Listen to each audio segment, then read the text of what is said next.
Welcome back to the evolution of horror. My name is Mike, and as ever, I am your host. If you're tuning in for the first time, then welcome. In this podcast, we explore and dissect the evolution of the horror genre by looking at particular subgenres across several weeks. We are currently in the middle and getting towards the end of our journey through the evolution of the zombie movie, and this is part 21, making this officially the longest series so far. I think the Ghost series was 20 episodes long, which was at the time the longest series. But we're up to episode 21 and we're still not quite at the end yet. But this week is going to be following on from last week's Also Ran's episode, but this one is going to be more of a deep cut. We are going to be recommending some lesser known hidden gems in the zombie subgenre. Actually, not all of them are gems, but they're all noteworthy. And we're also going to be delving deep into The Living Dead at Manchester Morgue, aka Let Sleeping Corpses Lie from 1974. That will be a spoilerific review. We will be mentioning details of the ending of that movie as well as various other bits and pieces. So if you haven't seen The Living Dead at Manchester Morgue, try and seek it out if you can and give it a watch. In fact, it's not great quality, but you can actually watch the whole film on YouTube. But there are some copies that you can get online. It isn't impossible to track it down. So I would recommend it hugely. If you haven't seen Manchester Morgue, do seek it out. Before we get started, a very quick announcement to make for any of you UK listeners who may be London-based or within easy reach of London. Got a very exciting event coming up in July. Now, for many of you, I'm sure you may be old enough to remember going to see the Blair Witch Project in the cinema in 1999, 20 years ago.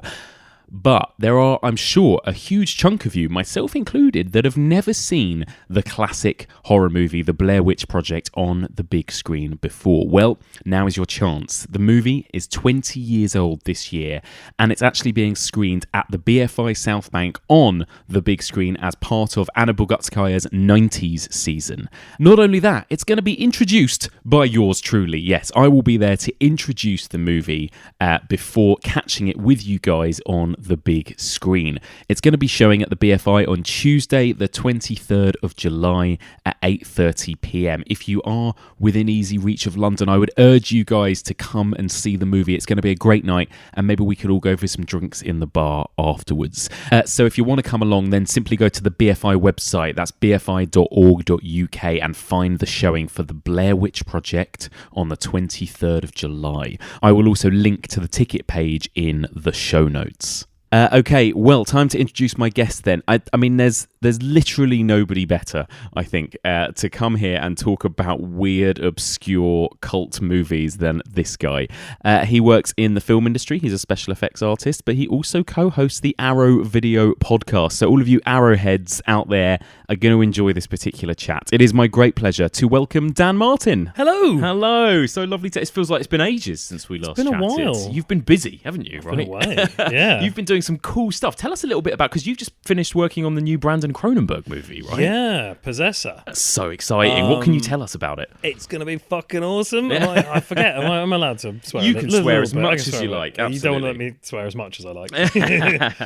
Yeah, no, it's fantastic. I've been attached to the project for about 3.5 years now. Right. Wow.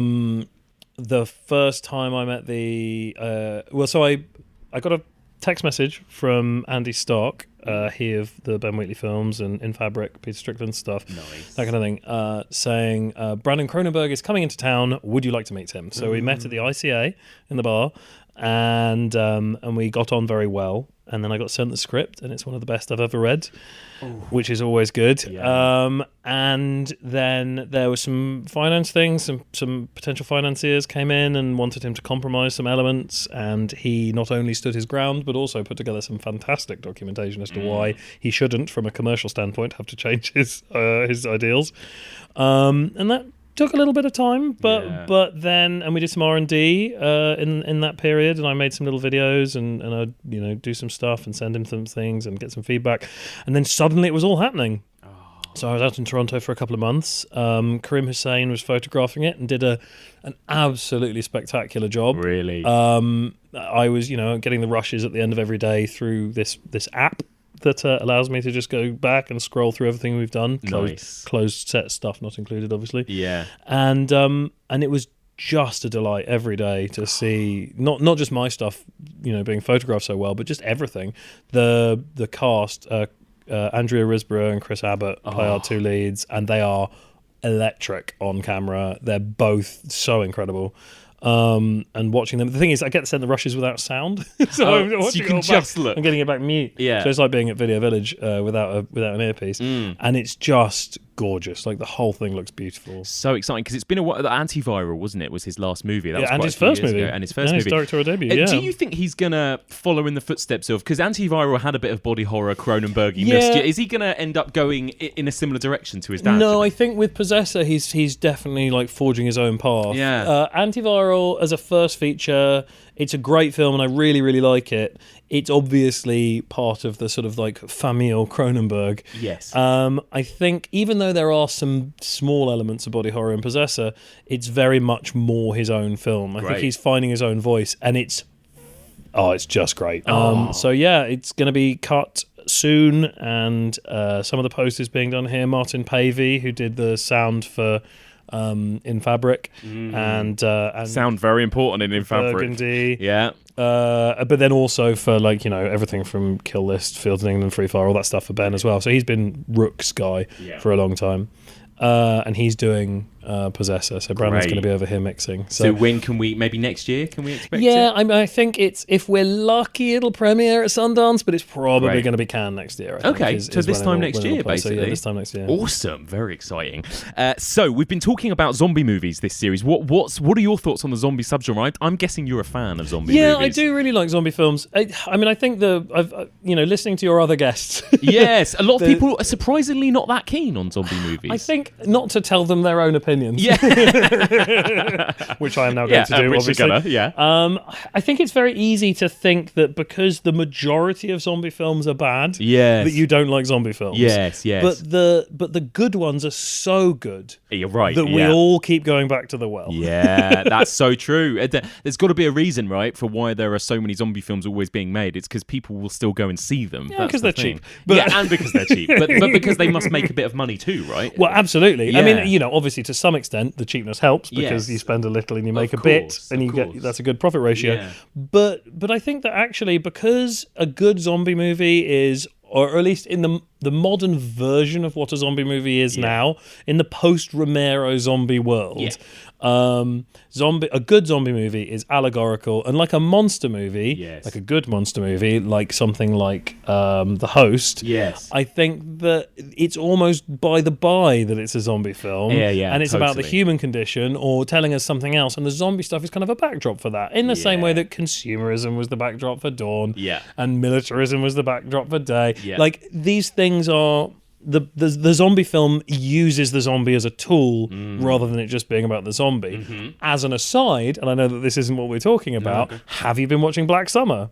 I haven't. Holy shit. Well, we've talked a little bit about it on the podcast. I've had it recommended to me. Haven't watched it yet. So two amazing things about Black Summer. The first is, if you ever sat watching Walking Dead and thought, fuck these talking living people, I wish it was just like 60 minutes of shuffling zombies, like just buggering about doing zombie stuff, then Black Summer is the film for you, is the show for you. It does have some character stuff, but it's quite disparate, and although they start to tie the threads together at the end of the first series, it is much more like just constant zombie action, which is great. So that's good. And the second thing is, it's made by Asylum. I know, this is what I couldn't believe. Because what the hell? Isn't it in some way some sort of spin-off or part of the same universe as Z Nation, which was Z Nation? So it was. I think it was originally. It's either a sequel or a spiritual successor or something to Z Nation. I started doing some reading because Z Nation was a sci-fi series. That's right. Yeah, as in the channel. They did the channel SYFY. Yeah, sci-fi series that they did, and I think that it probably was all. I haven't seen it. No. I think it was probably fine. Like it was met with good things,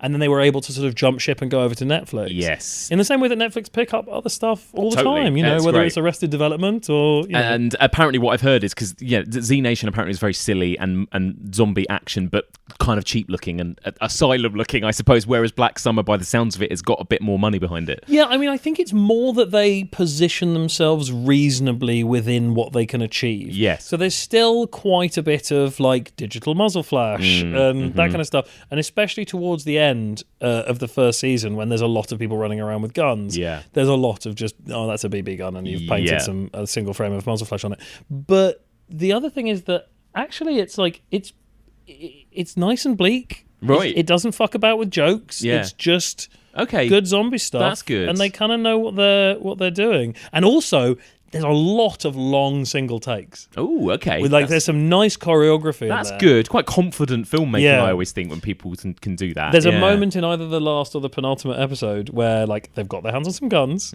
all the shit's going down, and everyone's just firing willy-nilly. And Jen and I were turning to each other and being like, "These people do not know anything about ammunition conservation. Put it on burst fire, you fucking idiot." And I can't remember which one of us said it to the other, but one of us said, how are they not just shooting each other? Like, these people are just firing into crowds of zombies, on the other side of which there are people. And then almost at that exact moment, a human got shot by another human because they're all being idiots with guns. Right. And that's quite a nice, like, little... Like, it's about unpreparedness. We haven't got really any characters that are preppers. Like, there's not that, like... I'm trying to think of an example in zombie cinema, and all I can think of is the guy in Tremors. But you know what I mean? Like the character who's super ready for the apocalypse. Yes. They haven't really done that yet. No. Maybe they will. But no, it's a good solid watch. Well, there's a lot of, and I'm sure it's probably down to The Walking Dead, but there's a lot of TV zombie stuff out there right now. And I've heard really good things about Kingdom, the Korean. It's like period set Korean. Almost Game of Thrones-esque kind of kings and queens and all of that kind of thing, but with zombies. Apparently it's awesome. So, also going to check that one out. Have you kept up with The Walking Dead at all? No. The thing is, like, Walking Dead, after the second season, has always been long periods of grumbling about The Walking Dead with occasional great prestige episodes. And I don't think that's ever really changed. No, it's true. Oh, well. Awesome. So we're right at the end of our series, and we've obviously, it's one of those things where you can't possibly cover every single zombie movie ever made, but we've been trying our best to sort of cover a lot of the biggies. There is a veritable horde of them. There is a horde of them, you might say, exactly. And so later, as a man who's seen a lot of films and a lot of obscure films, you're going to take us through some more of the sort of deep cuts of the zombie world, right? A few more that we may not have seen or not have heard of, that you can maybe recommend, maybe not always recommend. By the sounds of it. It's going to be some noteworthy stuff.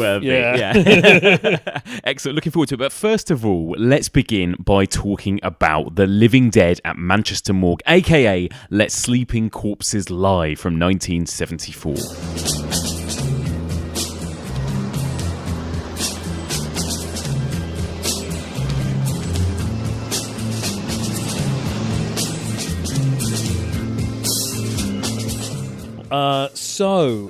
Living Dead at Manchester Morgue is a Spanish-British film made by a director called Jorge Grau in 1974.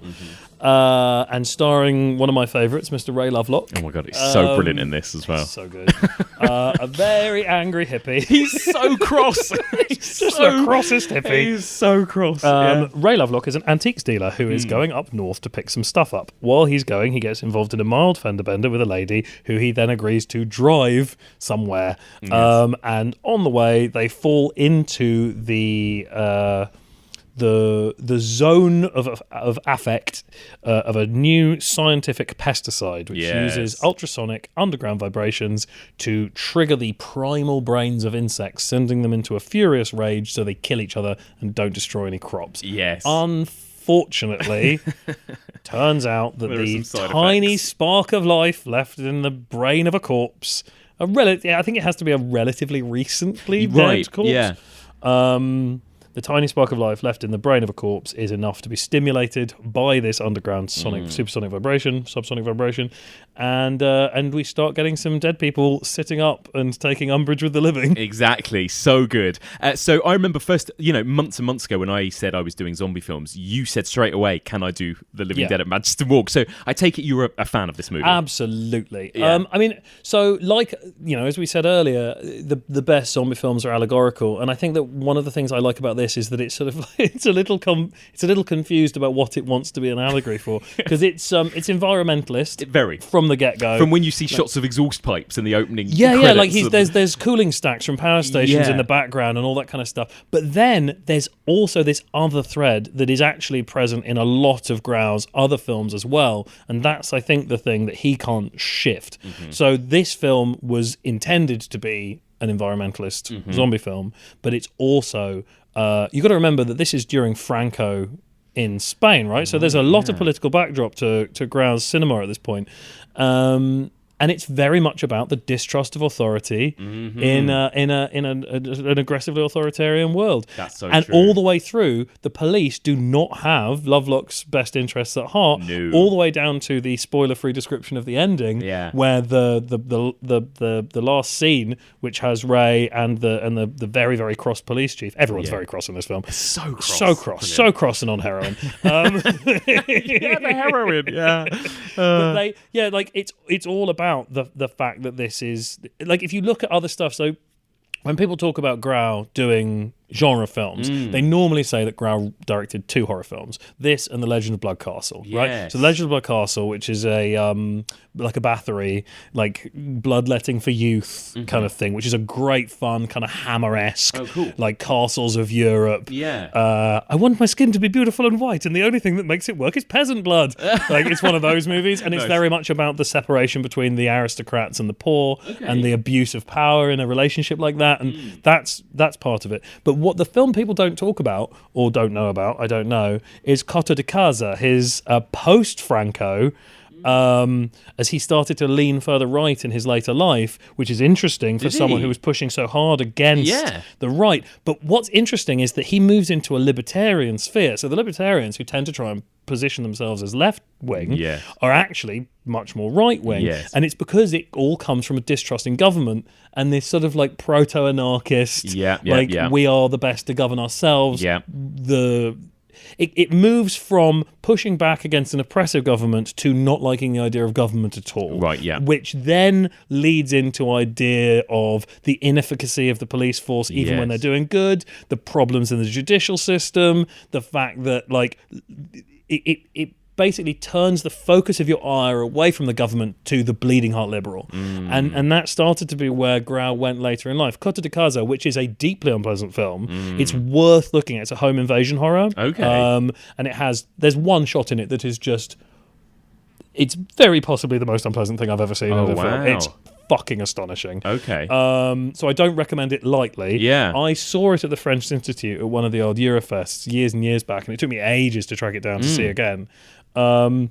It's a nasty film. Is it? Right. It really is. But what's interesting, right at the beginning, it's about a lawyer, female lawyer who is like a defense lawyer for criminals, and she gets these guys off from an assault charge at the beginning, and then they like hear about this house she has in the country, and they go down to rob it, but then her and her family are there, and it becomes a thing. So she ends up being attacked and like sort of terrorized by the very people that she got off for this thing, and there's some pretty problematic, like you know, let's just fucking kill everyone. And Grau always used to say that it wasn't about it wasn't a pro death penalty movie, it wasn't a pro like execution film, but it's very hard to see it as anything else. It sounds like it. To go back to Living Dead in Manchester Morgue, right at the beginning, there's footage of like a streaker running across a football pitch, right? And again, and evading the police. And again, that's all about the inefficacy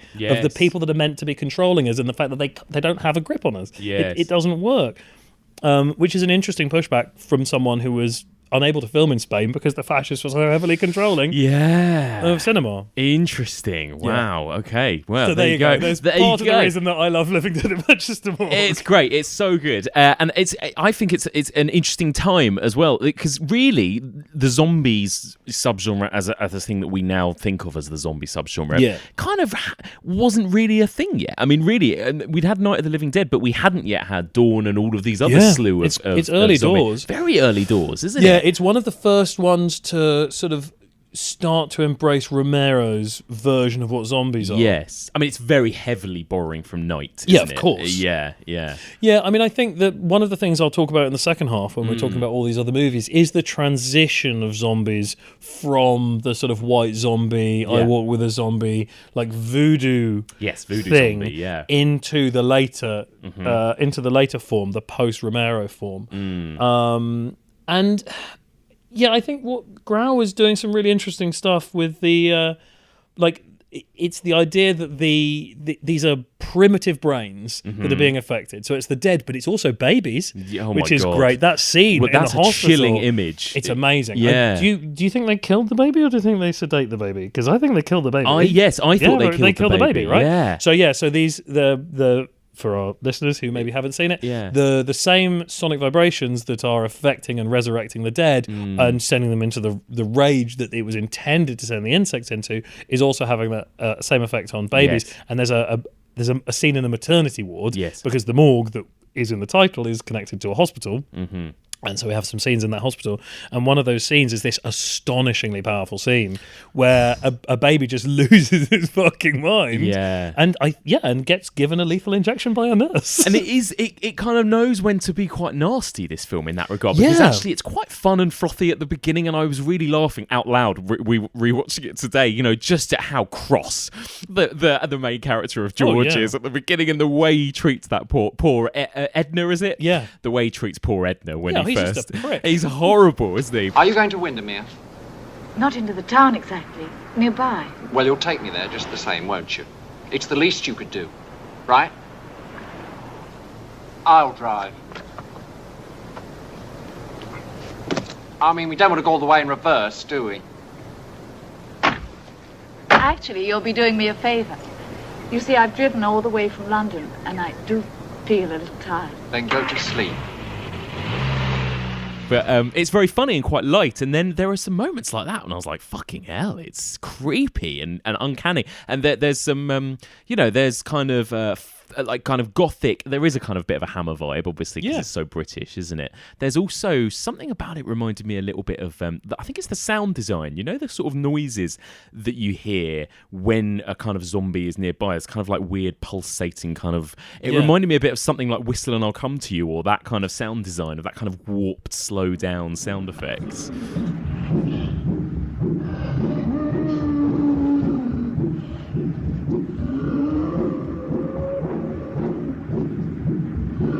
Absolutely. Well, and it is, remember, it's a movie in which the zombies are created by sound. Yes. So the sound is very, very important in the structure. I think a lot of the noises you hear is you can tell when there are going to be zombies around because you start to hear the machinery. Totally. I love that. And then the zombies are sort of personified by that sound as well. Yes. Yeah, it's a really good audio harbinger. It is. It's like the Jason sound effect, isn't it? The Jason Voorhees type thing. Yeah, it's good. I like it. Yeah, and I really liked all of those little elements of it. And also it kind of felt a little bit folk horror-y at times, and these kind of like city folk coming into this village and kind of being a bit kind of isolated and out of it. There's some really good stuff going on. It's good characters. I mean, the heroine. So that whole side of it was quite bizarre. I was like, why have we got this heroin addict sister and everything as part of it? But it was just, Yeah, I mean, again, like, I feel, and this may be a bit more of a stretch, but I feel it's about people being held by something they've lost control over. Right. Yeah. Like, again, like, Grau's background is very much instructed by the fascism, and it's people being held hostage by an other control. What do you think of the zombies themselves in this then? Because we're very, very early in the Living Dead zombie kind of movies here.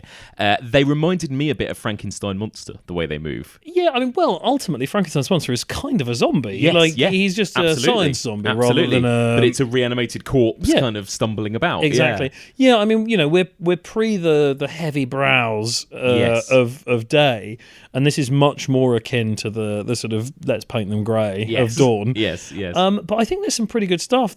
One of the things I really like about the design of the zombies in it is that they seem to have a sort of perpetual representation of the way in which they died. So like the guy who attacks them in the car, and then later in the graveyard again with the rope around his neck, who is like an old tramp that drowned. That's right. He's permanently wet. Yes. Like he's always wet, even though he's not in the river anymore by the time we meet him the second time. That's and really they all seem to still carry the as though that like last moment of torment. It's like a ghostly thing almost. Very much. Yeah. Well, because again, they're finding their way through the genre. Totally. There's also a lot of giallo tropes in there. The fact that they're held back by the police and that's why they can't leave, because there's an ongoing investigation. Yeah. That's a giallo thing. So I think that it's still sort of piecing itself together as a genre. So as much as it owed to Romero, it was sort of, I think it was a really interesting mix of things. A really interesting mix. It kept, every moment of it kept making me think of something else from a different movie or a different subgenre or whatever. Yeah, it's really interesting.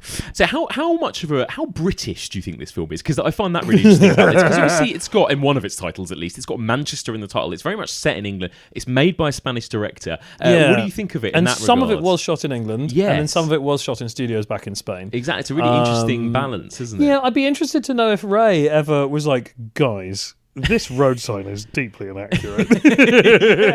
Yeah. Manchester and London are not that distance. I don't know. It is interesting because it's England kind of as seen through a Europe lens. Yeah, right. And it's not. Manchester is an interesting. Because it's I guess it would be one thing for an international director to take on London or something maybe more iconic, but kind of up in the north and around Manchester. Again, something that happened pretty constantly with Giallo was going abroad for exotic locations, and London, and then curiously also places like Cork. Yes, exactly. Is it Cork or Dublin? But yeah, there's sort of Gialli all over the place.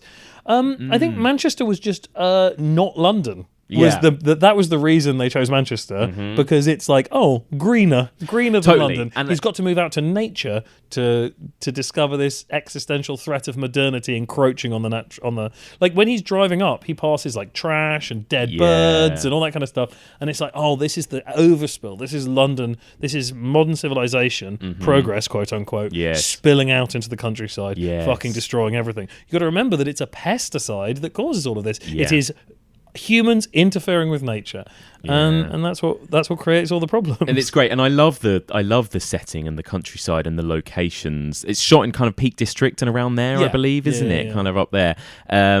It looks great, and it's got kind of gothic feel to it as well. Yeah, which I think really like. Part of that is the European cinematography, and then part of it is just the sort of like verdant, rolling British hills. Yeah, it's a really beautiful location, and there's a green in England you just don't get anywhere else. Yes. What's going on? Nothing. Must be that lunatic in room 5. She was screaming like that earlier when they brought her in. Convulsions. Who's with it? Dr. Duffield. It's all right. What do you think of the practical effects in this then? Like some of those gore effects and sort of death sequences towards the end? I mean, the thing is, I think it doesn't overreach too much. No. Like there's some the receptionist at in the hospital. That's weird. A pretty fucking extreme kill. What was he pulling out of her when he kind of reaches down? It's very hard to tell. I was like, holy shit, that is kind of gross and horrible. It's really it's quite extreme. Yeah, I mean, they don't like the shot of the policeman's ankle when he has the gravestone thrown at him in the graveyard. That's pretty gruesome. Yeah, and actually again, very Night of the Living Dead, but the moment of eating all the body parts. Yeah, there's also a certain amount of just awful munching. Awful munching, exactly. Seeing that and actually seeing it in colour, because again, I suppose this is one of the first times we'd seen something like this in colour. After Night, and that's pretty gruey and gnarly as well. It was great. Yeah, it's interesting, sort of where it sits around all of this. There's. Not to jump into the second half too much, but go for it. No. It's because it's that transition of stuff from the spiritual. A lot of the zombies in those early things were controlled, as well. Romero was one of the first to have them be a force unto themselves rather than a tool for someone's agenda. Yes. And so this is very much borrowing from that, where the zombies are just kind of doing their own thing, totally, just causing problems. Interesting the way that it spreads. Because am I right in thinking that because there's that moment when the first zombie we see kind of touches the eyelids of another dead body and puts some blood on them, and then it wakes her up. Is that right? Yeah, that's kind of that's just a bit confused. I think it's a little all over the place. I think the most solid logic that runs through the film is that when you die, if you're freshly dead, you are affected by the noise. Yes. And that's it. So you don't need to... It's not a virus. Yes. It's not a curse. It's just if you're in range of the machine, which doubles halfway through the film, then you're going to wake up if you die. Yeah. And as they say towards the end of the movie, like, we'll be able to roll it out around the country by, Yeah, exactly. So, yeah, it's great. I think it's as much as that. Then you do have those sort of that anointing moment. Mm-hmm. I don't know what that means. No. No, it's true. I'm not going to pretend to know what Jorge was on about. Yeah, it could have just been symbolic. Yeah. It may not be intended to be how that zombie resurrects. No, it's just something that other zombie was doing. Yeah, because there's an interesting, there's always been that we've talked about a lot, this kind of balance of zombie movies could either be supernatural, mysticism, voodoo, that kind of thing, or sciencey, sort of pseudoscience, clinical infection. And actually, Romero ones aren't really like that. They are kind of like supernatural. God changed the rules. When you're dead, you don't stay dead anymore. I mean, there's stuff in Night. There's some satellite stuff. There's some meteor stuff, and space viruses are a very popular contained, although particularly popular in Asia. Oh right, yeah. You look at Japanese stuff, there's very often alien intervention is causing the... Yes. Yeah, but this one felt like, again, I mean, you may have other films that do this, but this felt like one of the first zombie movies that used a kind of science or a pseudoscience to explain the dead bodies coming back to life, and not mysticism or magic. Looking at my list, there isn't a single film on my list before this. Yeah, but that's really interesting. Mystic. Because me and Rosie talked, and these aren't really strictly zombie movies, but we talked about Shivers and Rabid, and this idea of Cronenberg kind of starting to introduce this idea of the infection, and the way that ends up kind of being so important to the zombie subgenre, right? Absolutely. Well, I mean, I think that's the thing about the zombie genre can have so many other things in it because we consider so many things as zombie films. For some reason, we don't talk about The Mummy as being a zombie film. And you're absolutely right. We don't talk about Frankenstein as being a zombie film. But we're totally happy to have the demonic possession of Evil Dead sit alongside the virus outbreak of 28 Days Later. We're totally happy to have the voodoo priests of I Walk with a Zombie. Like, this mysticism...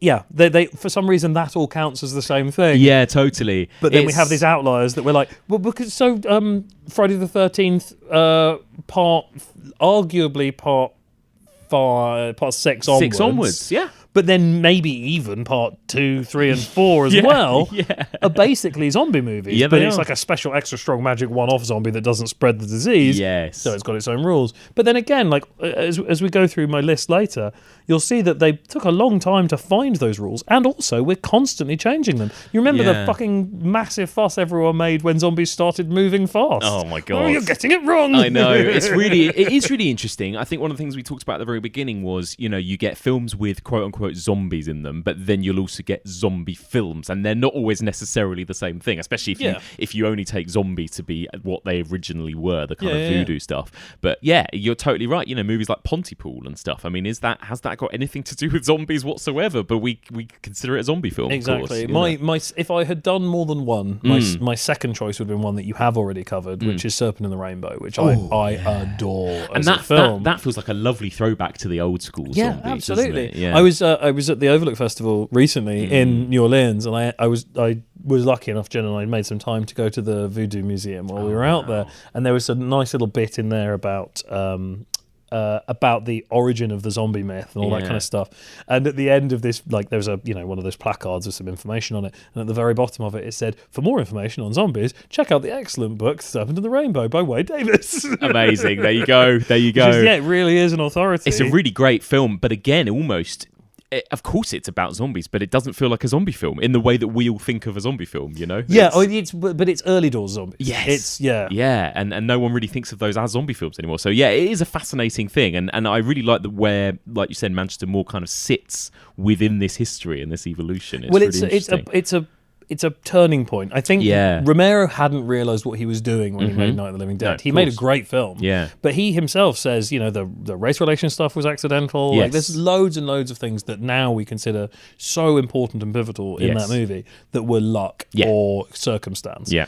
And actually, even the word zombie, right? I mean, he called them ghouls in Night of the Living Dead. And actually, in Manchester Morgue, do they say zombie ever? Because again, I feel like they're not really. I watched it. I didn't watch it in English. I don't think they do, though. I'm pretty sure. Again, I don't think the word zombie was yet attached corpse, to these types of stories yet, were they? It's an interesting one that they. Because this isn't voodoo, and zombie is a voodoo word. Exactly. So the two things hadn't been collapsed. It's almost like a meeting point. Yes. I wonder what the first film to call a reanimated corpse. Well, I don't know if there was one between this and Dawn, but I think in Dawn there is they say zombie. They definitely say zombie in Dawn. But I don't know if there's other films between those. But yeah, it's interesting that, and I guess and Dawn's 78, is it? Yeah, 78. So there's a kind of 4-year. But I found it really, it's interesting as well what the fear comes from, because originally it was the fear of becoming a zombie, I suppose, because it was losing your control and being manipulated. Whereas, like you say, from Night and Manchester Morgue, it is the zombies that are where the fear comes from, because they are coming to attack you and kill you. Presence. Yeah.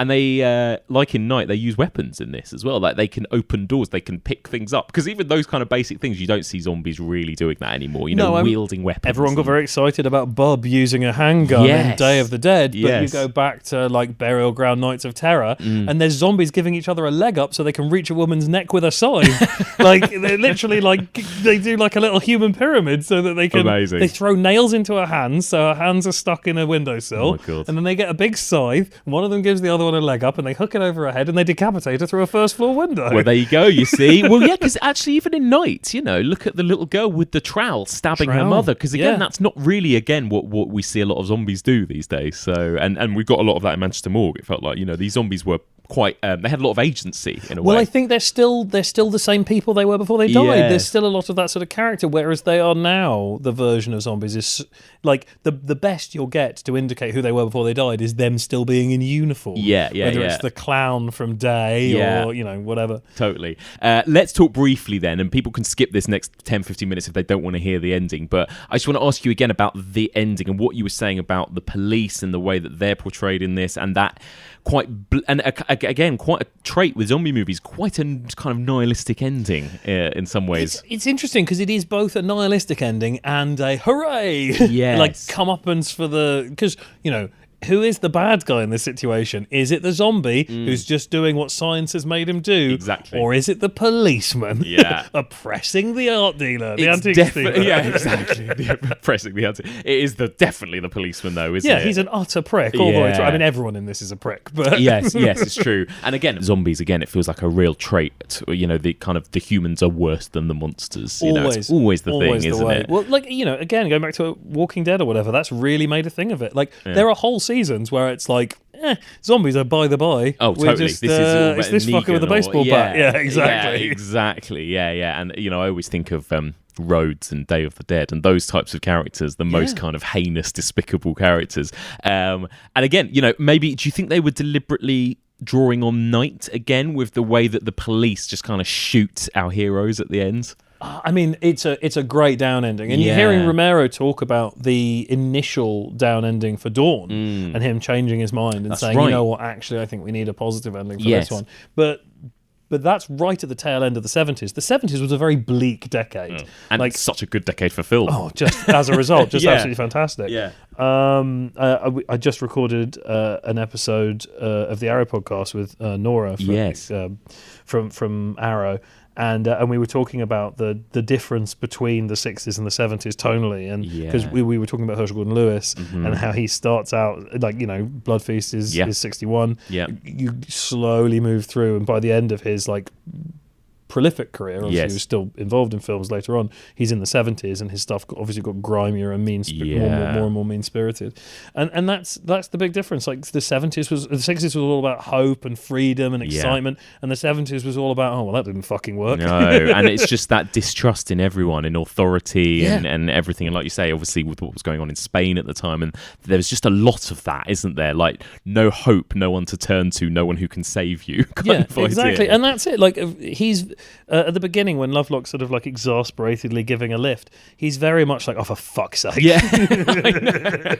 Yeah, it is, and but then, like you say, you do get that other little ending where he comes back and eats the police or kills the police, which officer. is great. He's behind the door. Oh, Yeah. it's right. So that was great. So it does. I suppose it does. It gives you a bit of both there. Yeah, there's a sort of little bit of pathos. At the Yeah, end. exactly. How was this kind of? What was the response to this initially on its release? Do you know anything about that? On kind of where it played? Oh my and goodness, stuff? I don't. It certainly wasn't gangbusters in the same way No. that Dawn was. I mean, Dawn was the one that sort of blew the doors off Totally. zombie cinema, and that's Yeah. why we had all within a year or two, Mm-hmm. Italy was just like, yeah, that's what we're doing now. Yes. It's zombie movies now. Yes, totally. Yeah. No, I mean, I read that it was played on sort of late night grindhouse, and it double billed with Last House on the Left, weirdly, which Manchester Morgue played. yeah, apparently, which is I mean, an odd double tonally, bill. Last House on the Left makes much more sense with Cotta de Casa. Well, from what you were saying to me, Yeah. that's what it. Yeah. Interesting. 'Cause Which I think does owe a lot to Last House on the Left. I'm not a massive fan of Last House on the Left, by the way. It's just a bit nasty. It's just horrible, isn't it? That's it. Yeah. Like, I like Bleak. I really like Bleak. And I like gore. Mm-hmm. But I'm not that into mean.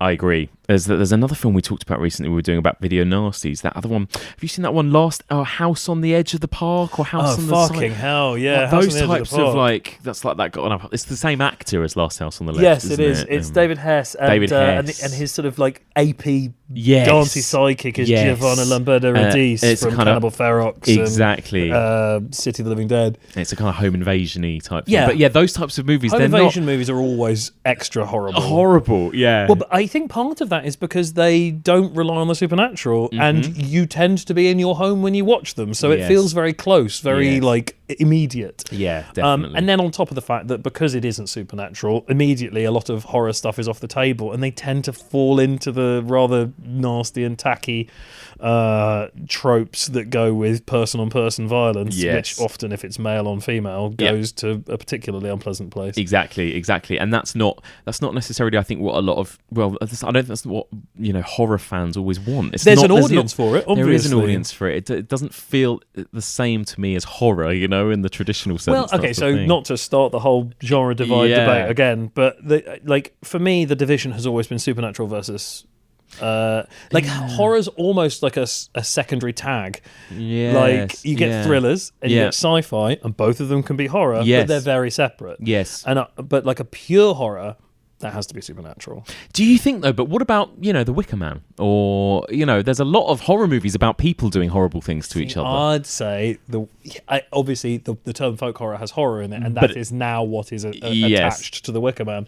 But I'd say that's more like a sort of that's a rural fantasy thriller rather than a straight horror. Yeah, interesting. Or what about Witchfinder General as well? Same deal. Yeah, because there's nothing. Interesting. But then you get into something like Blood on Satan's Claw. Now that's a horror film. But that's supernatural. Yeah, exactly. Yeah, I don't know. It's interesting, isn't it? But then I guess, slasher movies do often push into supernatural territory. But what about Scream, for example? It's not Scream's really... a thriller. Scream's a horror. It's got horror notes, obviously, but it's not supernatural. Interesting. I don't know if I could agree that it has to be supernatural to be horror. For me, I think it's more tonal or something. It's Absolutely. Yeah. But and that's kind of why I think that horror means two things. Yes. I think you've got horror as an aesthete. Not even an aesthete. You've got horror as a tone. You've got horror as a mood. But then you've got pure horror. Right. Okay. Yeah. So yeah. something Just can as be- its own thing. Yeah. Right. As a separate thing. If something I is see what you pure mean. horror, because then you've got obviously you've always got comedy horror. And, Yes, all these yes. things, and to a lesser extent, musical horror. Yeah. Yeah. But pure horror, you'd never say like a ghost movie is a thriller. Right. Is anything but horror. I see right? what you mean. And Right, similarly, right. Alien is it's a horror film, obviously, but it's a sci-fi. Yeah. Yeah. It's yeah. a sci-fi that we go, but it's also basically a horror film. Yes, but it's a sci-fi that is meant to scare you and terrify you and repulse I mean, you. And... sci-fi is really just a horror with an explanation. Yeah, it's true. And again, sci-fi sci-fi isn't really a mood or a tone, is it? I mean, really, sci-fi is a kind of Sci-fi is a very I think that's it. Is that horror is more subjective? Yes. Sci-fi has a very specific key element, Yes. which is that it is fictitious Exactly. science. It's like a Western. Yeah. It has to fit certain molds, but then you could get a Western comedy, a Western horror, a Western... Yeah. I worked on a very poor sci-fi a few years back, quite a few years back now, and I won't say who the director was, but we were having a conversation about some content, and I said, okay, but I'm having a bit of trouble getting my head around why that happens, because surely that's undermined by this, and so if we're going to design this, then shouldn't we be taking this into account? Right, and yes. Whatever. And he shut me up. He shut me down and said, it's science fiction. And I'm like, yeah, it still has to make fucking sense. Yeah, exactly. There's still got to be some kind of pseudoscience to this. Well, but there's got to be a logic to it. Yes, Like, all an stories have to internal set logic. the rules. And one of the biggest problems with genre cinema, whether it's science fiction or horror or whatever, is if they tell you the rules and then they don't fucking stick to them, because that's cheating. Yeah. Fair. And what about Kill List then as well? Kill List, not supernatural. Yeah, but isn't it? Oh, okay. Well, that's a whole other conversation.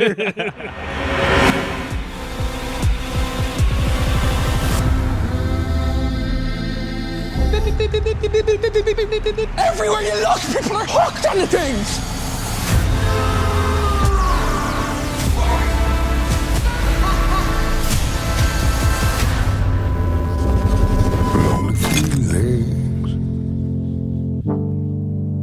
Hello, everybody. Now, the clip you just heard there was from the brand new series of Charlie Brooker's Black Mirror. Black Mirror, for anyone who doesn't know, although I'm sure everyone does, it's a fantastic kind of sci-fi horror anthology show. It's now on its 5th season, I believe. Started life as a very small Channel 4 British drama. It's now grown to be this sort of Netflix juggernaut with loads of sort of Hollywood film stars popping in and out of it. The latest series is just 3 episodes long, dropped last week on Netflix. Now, although not every episode is strictly horror, I do feel like the horror genre does kind of course through the veins of Black Mirror. And I know everyone always has their opinions. Everyone always likes to rank the episodes and sort of measure up how good each series is compared to the previous, etc. So I thought, let's take this opportunity to discuss all things Black Mirror. So, if you are a Patreon subscriber, you will have access to an upcoming Black Mirror episode in which I am joined by TV critic Boyd Hilton, and we discuss this new series. We discuss all 3 episodes in depth, discuss which ones are our favourites, which ones are our least favourites, and we also have a little chat about Black Mirror in general, about the previous 4 seasons, which have been our favourite episodes and why. So if you want to get access to that episode, you simply need to subscribe to our Patreon page. Go to patreon.com/evolutionofhorror, and if you are generous enough and if you are able to, you can donate $5 a month to help support the cost of making this podcast, and for that you will have access to endless amounts of bonus episodes, not just Black Mirror. There's also been a recent review of The Perfection. There was an interview that went out last week with the head of the Satanic Temple, Lucian Greaves, and a whole bunch of other really interesting stuff. So get involved, go to patreon.com/evolutionofhorror and sign up. And speaking of, I want to take this opportunity to say a big thank you to everybody who has donated their hard-earned cash in the last 2 weeks to help support the podcast. So a big thank you to Liam Clark, Stephen Dowell, Rowan, Arietta, Leah Richards, Nick Walker, Anne Larbs, Mark Ord, Dane Moriarty, D.S. Hooker, L. Cincinnatus, Paul Lawis, Bobby Diabolus, Carl Andrews, Aaron Fraser, Chris Foster, and Ian Mitchell. A huge thank you to all of those people. I very much appreciate it. Any UK listeners out there who have just pledged their $5, you will be getting sent a sticker in the post, an Evolution of Horror sticker, and you will be able to hear any other upcoming bonus episodes. So one more time, if you want to sign up, if you want to get involved, then go to patreon.com/evolutionofhorror. Okay, let's return to my discussion with Dan Martin as we get into our list of zombie deep cuts. So you've got a list of some other recommendations, or noteworthy zombie films that might be worth a mention. You said, would it be possible to sort of do a deep cuts list? Yeah. And I thought I'll just go. So I just wrote down all the films that I think of, like when I think of zombie films that like other people might not have seen, or that I think are underwatched, or that I think are important in some way. Absolutely. And then I put them in a spreadsheet because I love a spreadsheet. You love a spreadsheet. And then I organise them by date. Awesome. That's what we like. So we're going to go in chronological order, are we? Yeah, we're going to go in chronological order. So, starting off with Gene Yarborough's King of the Zombies from 1941. It's one of the earliest comedy zombie films. Right. Where do you think we are? Search me. We lost a beam hours ago. Probably somewhere between Cuba and Puerto Rico. Is it that bad? It ain't good. Uh-oh. I know I wasn't cut out to be no blackbird. If you had those weather gadgets of yours set up, we wouldn't have gotten into this mess. Now, if that new Navy base gets a weather bureau now, it'll be a miracle. Mr. Bill, is this the spot where Admiral Wainwright's plane turned up missing last week? Yeah. Uh-oh, look out, Admiral. Here we come. Try to contact him again, Mac. It's an interesting one. It's as a third-tier character. It's got Manton Moreland, who some of you might know as the wisecracking chauffeur from the Charlie Chan movies. He was a very popular black comic in like the sort of 30s and 40s in America, but he's playing to some pretty awful stereotypes. Like that's where a lot of his comedy came from. So as soon as the 50s came along, he kind of fell out of favor and he wasn't getting... But it's kind of his movie, even though he's not the star. So it's very, very interesting. He plays the hired hand to these two guys who end up at an island, end up landing on an island in their plane, and there's like a sort of a black servant community there, and because of the boss being like on the island being a racist prick, Moreland's character has to kind of like bunk down with the servants. Right. And he's like sort of a wisecracking like Bronx character, and he doesn't. These rural servants are all talking about zombies, and he's like, "What the fuck is this?" And they're like, "Yeah, you just clap your hands and they come, clap, clap, and turn up two zombies." Right, and they're being voodoo created. Like there's one of the female servants talks about having lost her partner, and Moreland's character says, "Do you miss him?" And she says, "I see him around." Amazing. And it's all about like the incredulity of him and the fact that the white guys that he's traveling with don't believe him. Okay. When he says that they're zombies. So it's mostly played for laughs. It's still very much a voodoo thing. Yeah. There's a white guy controlling a voodoo army. Is it a bit kind of dated in that kind of uncomfortable racial way that a lot of those movies? Yes, it certainly is. I think one of the things that kind of goes a little way to rescuing it is that the person who is least amenable to the black characters is definitely the baddie. Right. Okay. Like there's not the same normalization of that kind of stuff that you see in a lot of films from that era. Yeah. Moreland's comedy will definitely ruffle a few feathers because he is playing to some pretty like bad stereotypes. Yes. But that was his career. Yeah. That was his character. Yeah. And if you've seen him in anything else, he's done a lot of stuff. He started to get a comeback in the 60s. He actually cameoed in Spider Baby. But he died of heart disease or something like that. I think it was heart disease. Just as he's sort of starting to find an audience again in the mid to late 60s. But he was a very interesting actor, and I think that he succeeded very well. In that time. So okay, cool. There you so go. Very early comedy again? horror. That's called King of the Zombies. King of the Zombies. Directed by Gene Yarborough. Nice one. Jump forward to 1957. Yeah, okay. You've got the Zombies of Moratau.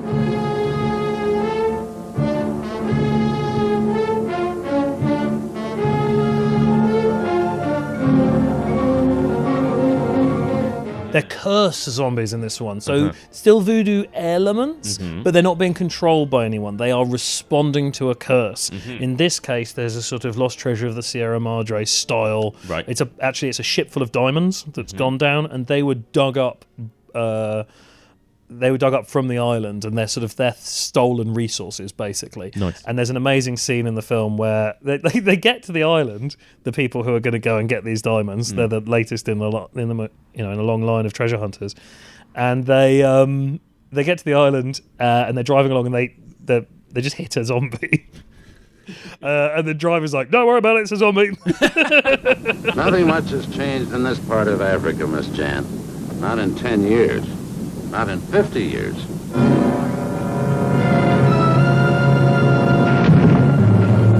Sam, stop! You hit a man. It wasn't a man. It was one of them. Yeah. So these again, this is Edward L. Khan.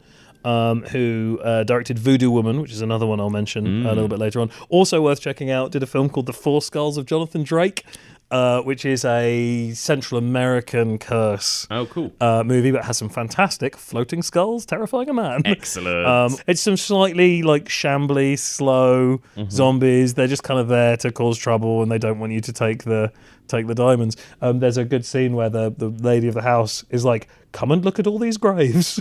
These are all people that tried to get the diamonds, and every time the zombies do them in. But she wants them to find the diamonds and destroy them, and that'll end the curse, because her husband is one of the people who is now a zombie, and she wants him to be able to rest. So she's kind of endorsing this this pursuit. Next one is Voodoo Woman. Voodoo Woman. Also by Edward L. Kahn. Voodoo Woman. An experience in terror that'll tear your nerves to shreds. Secrets torn from the earth as old as the earth.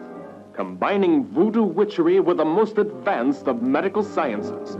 To create before your very eyes, Voodoo Woman. It's a morality tale. In this one, only evil people can become zombies. Oh, yeah. Okay, interesting. So again, it's sort of a combination of voodoo and science. A scientist has gone, like Serpent and the Rainbow, has gone to the place to investigate what, like, you know, they're abusing voodoo through science to create these monsters, and they call them zombies, but they're monsters. They're very not what you'd think of as zombies. First of all, they're barely on screen. It's mostly like over their shoulder, and then you see their hands, or shadows of their hands even, and they've got like 3 fingers and a thumb. They're like sort of super swamp creature-y. Right, yeah. And they break a lot of crockery for some reason in that film. Causing havoc. But yeah, it's a female like baddie ends up in his area, and he's like, oh, you're the perfect person to turn into a monster because you're so evil, so I will turn you, because I've tried to turn these good people into a monster and it only takes for an hour or two and then they get better. So yeah, again, the zombie film's still kind of finding its way, hasn't really settled on its rules, still very much relying on the voodoo stuff, but we're starting to see science come in as an element of the voodoo. What year was that stuff. one again? That's 57. Oh, right, so we're still early. Yeah. Then jump forward to Del Tenney's I Eat Your Skin, originally titled Voodoo Bloodbath. It was made in 1964, wasn't released until 1971. Okay. Those of you who know of it possibly know of it the same way I do, in that Jerry Gross bought it in 1971 to release as a double bill at the drive-ins with I Drink Your Blood. Oh yeah, the bad acid horror. Yeah. And so that's why he retitled it I Eat Your Skin, because it was I drink your blood, I eat your skin. Nice. And I think the tagline was something along the lines of 2 movies to rip your guts out, like that kind of thing. A young boy infects an entire town with rabies and turns a group of men into a band of bloodthirsty zombies ravaging a peaceful countryside. I drink your blood and I eat your skin, will make your blood curdle and your skin grow. So yeah, that's fun. It's got some very bug-eyed zombies in it. Nice. Black and white, surprisingly violent for the time, given the 64. Shot in 1964. Again, the zombies use a lot of tools, a lot of picking up stuff. Quite early on, a zombie beheads someone with a machete, like on camera, like there's a full-on beheading. Wow. And these are still like controlled voodoo zombies. Yeah. So again, kind of Wade Davisy actually. Someone is trying to develop a cure for cancer from snake venom, radioactive snake venom, no less. And it turns out that they found out a way to create zombies, which is still quite voodoo-y, but also science-y. And their boss is like, oh no, this is better. This is better than a cure for cancer. Let's make a zombie army. And it's an excuse for someone to run around with their shirt off. Nice. Like a chap, a pseudo hunk to run around with his shirt off.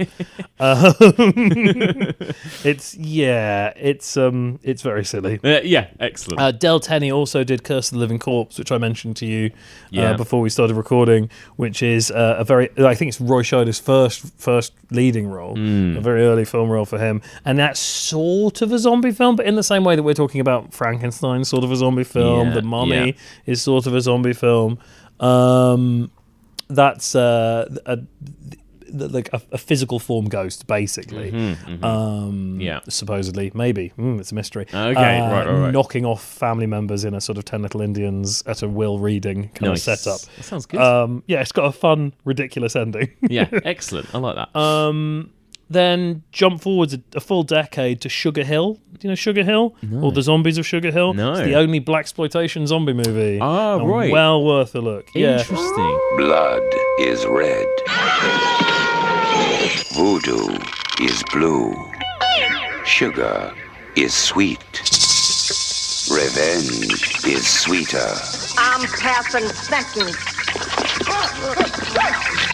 Meet Sugar Hill. No, please. Not a place, but a brand new face. My friends call me Sugar.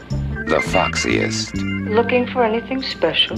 sexiest, deadliest chick in town. Directed by Paul Maslansky, which is the only film he did as a director.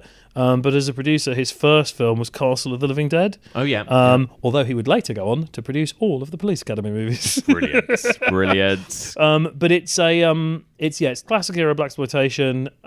It's still voodoo, very much. In this case, voodoo slaves resurrected and controlled by Sugar, the female lead whose boyfriend has been killed in a gangland killing. Right. She wants some revenge, so she goes to someone who can help her resurrect an army of the dead. Nice. To seek her revenge. Sounds and it's good. pretty fucking good. Yeah, it sounds really There's good. a really nice Blu-ray of it available now. Some of these, so just to go back through them, like King of the Zombies, Zombies of Moritao, both on YouTube. Yeah. There aren't decent prints of those around. Voodoo Woman also on YouTube, very bad quality.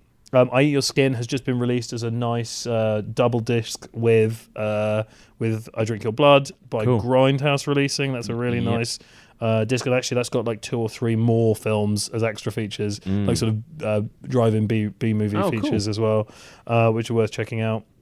Sugar Hill's got a lovely Blu-ray. Zombie Creeping Flesh. The Bruno Mattei picture. That's the longer version of I'm trying to remember the name of the shorter version of that.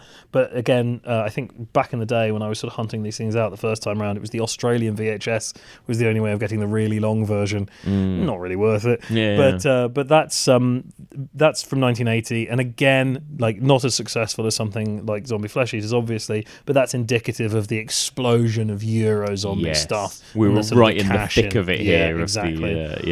Schlocky. Was it quite gory and nasty and I mean, to be honest, it's not quite as much as you'd want. I mean, that's the problem, is that it was really, that's when the explosion happened. Yes. Zombie Flesh Eaters, for all its problems, is still quite an elaborate film. It's got some great special effects. They, incredible special effects. Zombie Creeping Flesh is not as good, but that's kind of Mattei up and down. Mattei's zombie stuff is like, he'd later take over from Fulci on a couple of zombie films when Fulci's health was failing, and you can always see where Mattei takes over. Okay. Yeah. Okay, that's good. What's next? 1981. So this one's a particular note for this podcast. This is the first ever Korean zombie film. Strange Dead Bodies, aka A Murderous Corpse, aka Goeshi. Goeshi, sorry. Byung-gu Kang. It is a remake of Living Dead at Manchester Morgue. Oh, cool. It is on YouTube. Yeah. It doesn't have any subtitles. Okay. I have never seen it with subtitles. But it is astonishingly close to Living Dead at Manchester Morgue. To the extent that they're like, oh, they had a waterfall in the background of this scene. We should have a waterfall in the background of this scene. Wow. The only real things they've changed are the... it doesn't have any heroin in it. The angry hippie isn't quite so angry. And the ending's a bit different. But yeah, I wouldn't say it's particularly worth watching Strange Dead Bodies without subtitles unless you're a completist. But it is a genuinely fascinating place. It's not an official remake. Like, I don't think Grau knew about it. Right. Or at least didn't know about it at the time. May have known about it later. More of a rip-off than a remake. Yeah, very much a rip-off, but a really accurate and precise rip-off. Interesting, So it's very interesting that Korea, which is now doing some of the most interesting zombie films, started by ripping off a comparatively obscure Euro zombie picture. Yes. Interesting. Okay.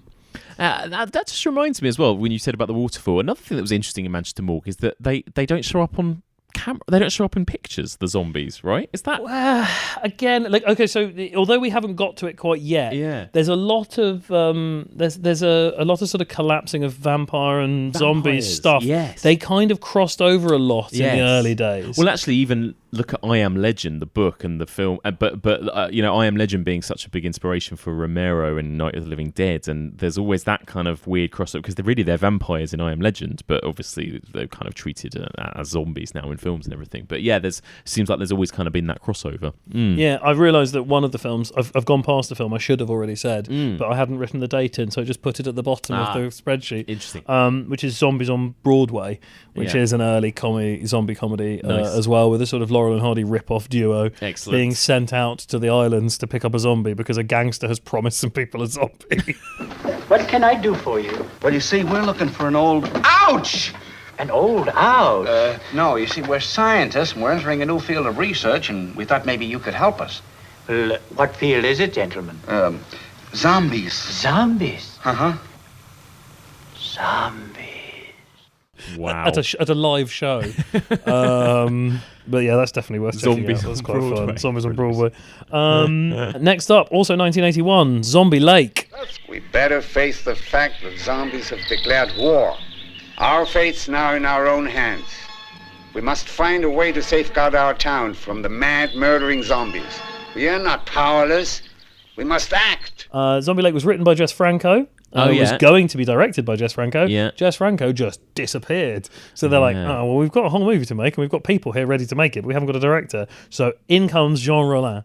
So Jean Rollin takes over and shoots Zombie Lake. And so again, like he kind of came at it with a vampire aesthetic. Like his background, like fascination and Living Dead Girl, like he does a lot of like dreamy Vaseline lens Euro vampire stuff. Yeah. And so him approaching a pure trash. Yeah. Like Franco is a dirty filmmaker. Yeah. But they both, like, it's interesting to see the vein of where their interests cross over. So it's a Nazi zombies Nazi zombies. Oh yeah. So it's got everything. Yeah. Mostly it's got blue men and naked ladies. Right. Okay. Good. But it's an interesting, almost art house zombie movie. Okay. Interesting. From 1981. Okay. Jump forward to 1988, and I don't know the director's name, which is appalling. That's It's right. an Australian movie called Zombie Brigade (from Lizard Gully). It's an Australian zombie film. It may be their first zombie film. It's definitely the first film they ever did with a native, like a First People lead. Yeah, right. Which is interesting. And that's a very interesting one because it's not. We're now, like, you look at things like Zombie Lake. To a lesser extent, Strange Dead Bodies, because it's a remake of Manchester Morgue. Although still, that's part of it. Zombie Creeping Flesh, we're kind of in the post-Romero era now. Like, we've moved into that. But Zombie Brigade is the bodies of the Australian dead who were brought back from Vietnam, waking up to stop a industrialist destroying a monument to their efforts in the war to build a theme park in a endeavor with a Japanese investment firm. Wow. And so they kind of come back to life to stop this theme park from being built. Okay. And our lead, who's a First People local, teams up with it's unclear from my watch whether or not she was a sex worker or a slave, but a Japanese woman who is definitely not having a good time at the hands of the corrupt mayor. Right. And they decide to sort of push back against it. And the zombies in this, they've got fangs. Oh, right. Okay. And okay. you kill them with a stake to the chest. Oh. And they melt in sunlight. Okay. But they are still zombies. Right. They are referred to exclusively as zombies. They are zombies. But what's interesting is that he talks to his people, his sort of like the community from which he came before he went to, quote, the white man's education, and his uncle, I think, helped him resurrect some of their own dead, to not to fight, but to give them advice.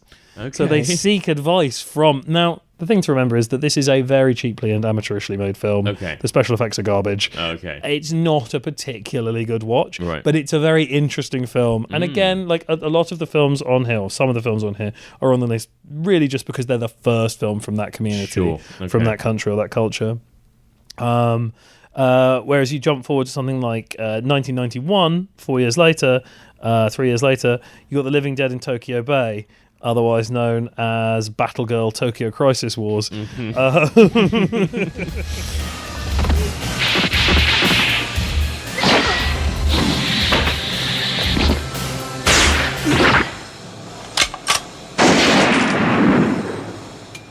Which is directed by Kazuo Kamizu, aka Giada, who did a load of like the sort of weird violent porn stuff in Japan, like Guts of a Virgin, Entrails of a Virgin, like that kind of stuff.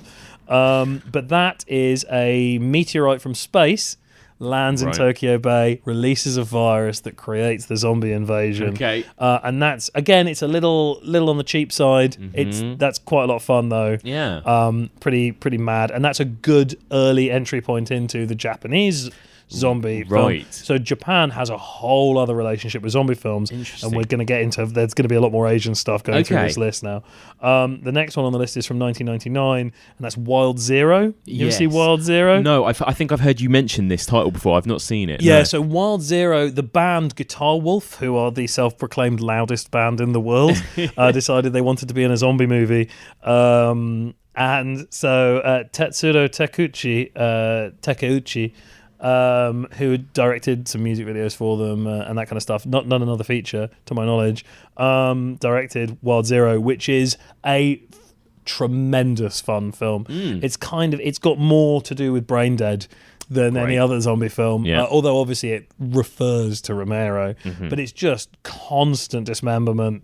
There's a lot of like handguns that can explode heads like balloons, like with no explanation, just like for some reason zombies' heads pop really easily, and they're left with like a spurting neck stump and flailing hands. But yeah, that's really good fun. Jump forwards one further year to Versus, the first Ryuhei Kitamura film. Do you know what Versus we actually have mentioned? We did a little also rans list last week, and we mentioned Versus. This is on my list of things to watch. I'm going to check out Versus. Well, so that's another curse one. Yes. So that's the undead coming back from a sacred, like a burial ground. It's like a wood where the yakuza bury all the executed. Yes. But when a certain number of people have been killed there, it will like complete a prophecy. Amazing. So Amazing. and it's really over the top, a little bit long. It's Kutamura's first film. He'd done previous to this, he'd done a couple of like 40-minute standalone things.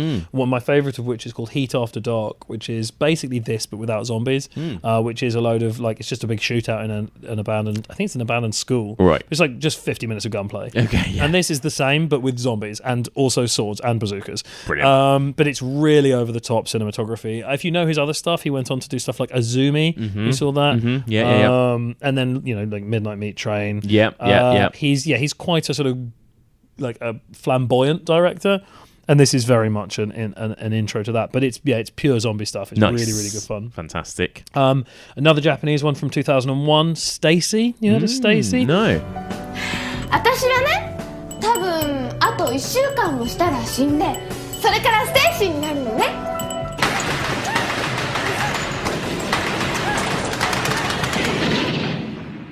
So Stacy's a really interesting one. It's directed by Naoki Tomamatsu. It's a very weird one because it's another heavily allegorical one. It's a bit of a mess. It's almost a portmanteau story because it's got all these different storylines going on in it, and they don't really tie together that much. But the background of the film is a virus has happened that causes all 17-year-old girls to turn into zombies, and they are referred to as Stacys. And before they turn into Stacys, they go through a stage of NDH, which is near-death happiness. And they all become like deliriously giggly and happy, and they're like literally sparkling, like glitter coming off them. But it's basically tackling the difficult relationship with sexualization of youth in Japan. Japanese schoolgirls, basically. Exactly. Okay. Well, it's the subtitle is Schoolgirl Zombies. Right. So there's a lot of that, and it's interesting. It doesn't quite live up to the promise of it because it is a bit cack-handed, and the director undermines it slightly with the movies he made later. I'm not going to say the name just because the name itself is slightly offensive, or potentially triggering. Right. But there's a franchise of zombie films that have a quite unpleasant title that he is responsible for later in his career. Right.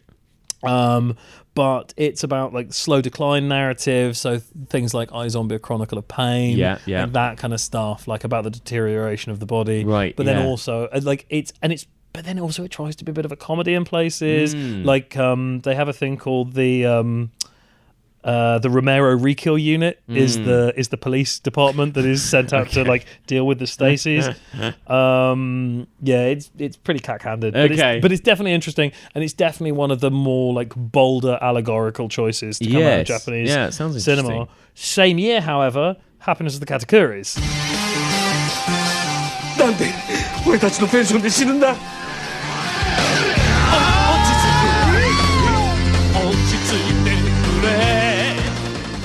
So Katakuris is a really interesting one because it's a remake of a Korean film. Yeah. So originally it was Kim Ji-woon's directorial debut, A Quiet Family. Was remade as Katakuris, except Miike, of Audition, etc., 13 Assassins. Miike was like, what if there were zombies as well? And then also claymation and a musical number, or like several musical numbers. Oh, wow. So it's a musical zombie film with claymation sequences that's based on a Korean film that has none of that. Oh my god, that sounds brilliant! And did you say is this Takeshi Miike? That's Miike, Takeshi Miike. He's on so many films. I've not seen this one. I think it's out on Arrow in this country. Amazing. It's well worth a look. Yeah. It's pretty weird. I'd say I probably prefer the original without the zombies. The claymation's amazing. But it just, it just feels like it's kind of all over the place. But it's certainly a very interesting and noteworthy thing. Go to 2008, and this is definitely the worst film on the list. Okay. This is a film called Mutant Zombie Vampires from the Hood. Oh, God. It's directed by Thunder Levin. Do you know Thunder Levin? No. Thunder Levin wrote Sharknado. Oh, God, okay. Yeah. And it is... I mean, I strongly recommend everyone watch the trailer. Yeah, okay. And nothing else. Yeah. It's got C. Thomas Howell in it. Oh, okay. Yeah, okay. right. Mark of quality. Yeah. I think it was shot on like a Motorola Razr. Oh, wow. Okay. It is embarrassingly poorly made. Wow. And then also just embarrassing. But when I was writing this list, I was like, there's absolutely no way there isn't another blaxploitation zombie film. Yeah. There must be, because there were a lot of blaxploitation horror movies. Whether it's Abby, the Exorcist remake, Blackula, all that stuff. And then they only did this. There's only one zombie film. I was like, well, latter day, maybe more. Oh no, don't touch it. Mutant Zombie Vampires from the Hood, absolute garbage. Mutant Zombie Vampires. I mean, it's a great title, but Although jump forwards to 2013, you got your first Bollywood film, vampire zombie film called Go Go A Gone. Okay.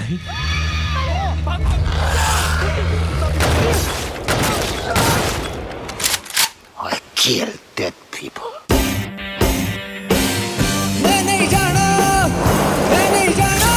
ए साले वहां से यहाँ आते आते गांड फट गई है अब तेरे को पार करना है Which is basically sort of like Shaun of the Dead, Zombieland, right. Kind of that feeling. Surprisingly good. Okay, yeah. Like actually not a bad movie. It's a stoner comedy with zombies in it. Okay, but nice. it's good fun. Nice. It's really, really worth checking out. Great. Directed by Krishna DK and Raj Nidmuru, who are like a sort of a double, like they go together. They're a double bill. They've done some good stuff. I haven't. You know, I've got such a blind spot for Bollywood cinema. I've barely seen any. It's a quagmire for Western audiences because there's so much of it that doesn't really translate to our cultural intake, and they make so many films. So many, even rarer in their showings in England than Bollywood films, which are Hindi, are Tamil films. Right. Yeah. The first zombie Tamil film came 3 years later in the form of Murathan, which is a very polished, much more Western style, like serious action film. Oh, cool. If you don't want to take a punt straight away, check out the trailer and you will be convinced. It is really? It's got a little bit of that kind of like Indian melodrama element to the dramatic aspects. Yeah. But the zombie stuff's like solid mainstream blockbuster zombie stuff and decent effects as well. Nice. So, okay. Yeah. And what's that one called? Sorry. That's Miruthan, Miruthan. Brilliant. I do not know what that means. Miruthan. Okay. All right. Good. And then finally going back over to East Asia for Korea. I feel like it's the one on the list most people will have seen, but if they haven't, people have to check out Seoul Station. Oh yeah.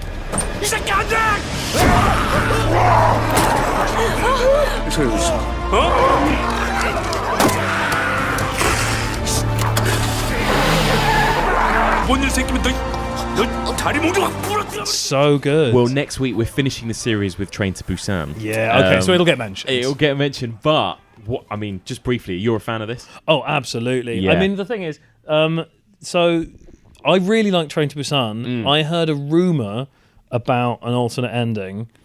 Now, I think it sounds, the more I read about it, the more I think it was a considered ending rather than a filmed ending. Right. I don't think it ever existed. Yeah. It would be quite easy to redo with a bit of sound editing. Oh, really? Okay. Because it's only very subtly different. Yeah. But if you're familiar with Xiang Ho-yeon's like King of Pigs and The Fake, the other animated features he did, because Train to Busan was his first live-action picture, that's right. he has a very dark streak in him. Okay. Like, King of Pigs is one of the most, like, upsetting animation films. Right. Like, it's not like Grave of Fireflies type upsetting. Yeah. It's just like, these people are fucking horrible. Right, okay. Upsetting. Okay.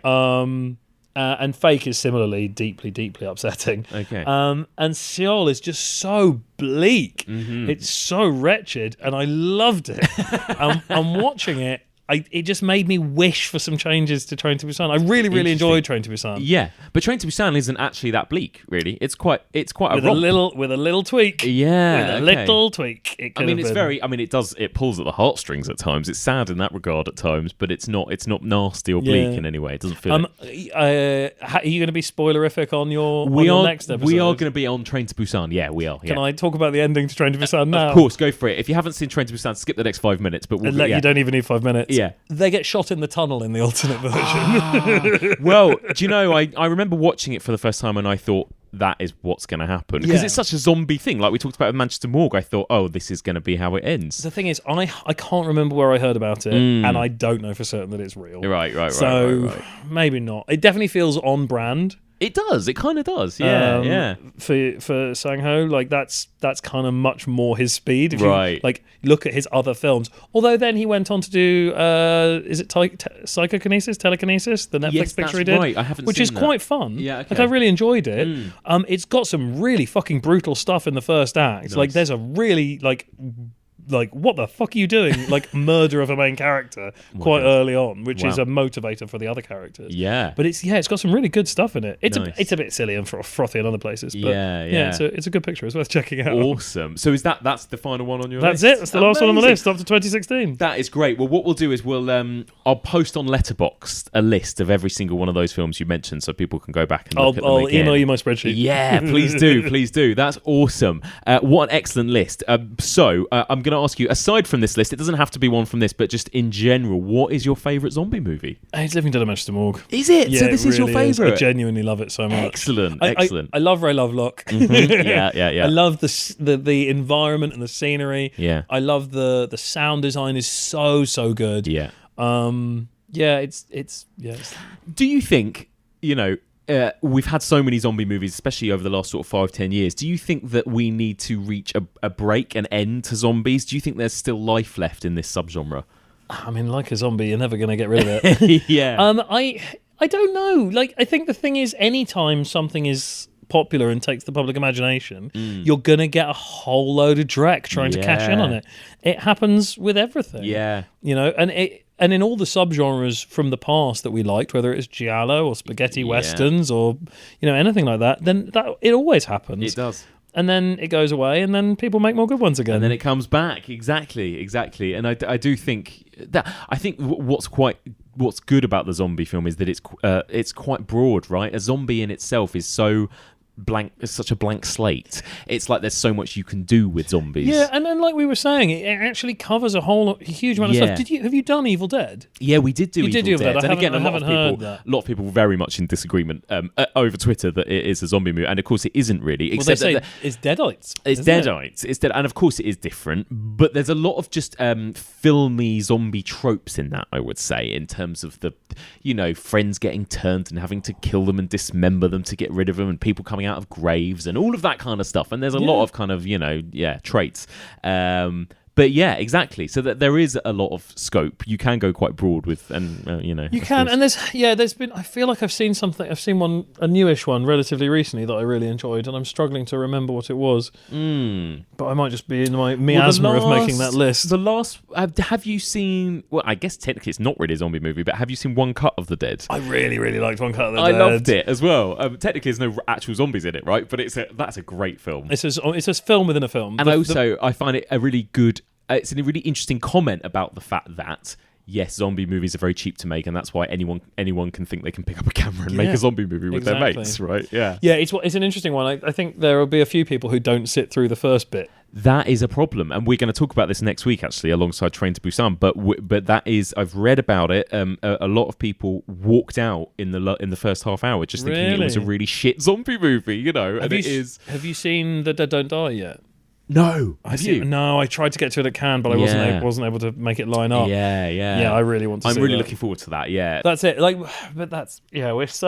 Horror's so subjective. Quality in film is so subjective. Yeah, I have a very low bar with what I will sit through, but then I have a really, really high bar with what I will praise. Yeah, yeah. Interesting. Yeah. Well, Dan, thank you so much for joining me. Not at all. It's been so much fun. What's next for you? What's next for you guys on the Arrow podcast? So, what have we got to look forward to? So, we've just done the last, for now at least, of the Arrow Insider episodes. Yeah. And then I think Sam should be returning to us, and business will proceed as previous. Yes. And yeah, just sort of carrying on with that kind of thing. I'm hoping we can do some stuff with Arrow at Fright Fest this year, although I haven't really broached that with them. And then personally, I'm currently prepping for a couple of films. One back in Chicago with the same production company that did Girl on the Third Floor. And then one with Andy Stark. Which is with director Prano Bond. Do you know Prano? Oh, I love Prano. Yeah. She's been on this podcast before. Oh, yeah. Prano's amazing. So, yeah, Prano's directorial debut is a feature debut, I should say. Is this Censor? Yeah, so we're gearing up for Censor now. That's in a little while. Brilliant. I didn't know you were involved in that. That's awesome. Yeah. I can't say no to Prano, and I certainly can't say no to Andy. I would not be where I am today if it wasn't for Andy. So yeah, it's good. I'm pretty solidly booked now. And what about last time you were here, you and Jen were talking about Fright Night Club, and I know Jen has already been on this series, and she sort of said that maybe more things are happening with it, but you're kind of like it all got pushed back slightly. Yeah, well, it's been pushed back. It's a little disappointing, and for various reasons we can't go into it in too much detail. It will return. Nice. It is going to happen. We have to get some stuff sorted out first, and then we have to very slightly reposition it. But it's still definitely there. The spark of life in its brain is being reactivated by supersonic sound waves. Amazing. It will be back. Good reference. Dan, thank you so much. Oh, thank you, man.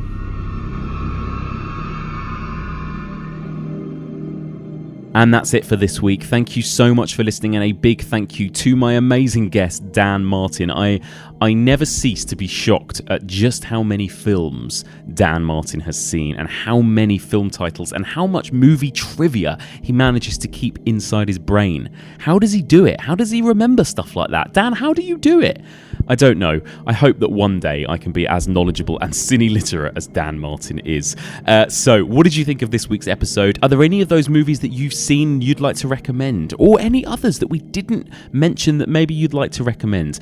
Please do get in touch. The email address is evolutionofhorror@gmail.com. You can also find us on all the major social media places, Twitter, Facebook, Instagram. You can also find us on Letterboxd. That's where you can find out what films we're going to be covering over the next few episodes.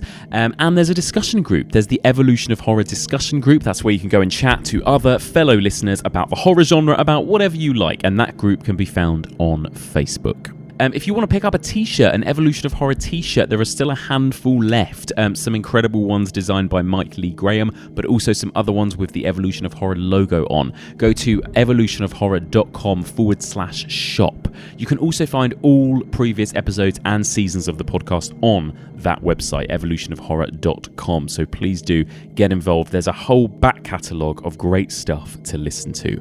You can find this podcast on all major podcast platforms, including iTunes, Stitcher, Acast, Podbean, and various others. If you get a chance, please do subscribe to us. Please do spread the word about us. Tell your friends and family about us. Leave us a little rating or review, preferably a nice positive one. It helps us get discovered by new listeners. Okay, next week, it's finally here. The very last review of the zombie series.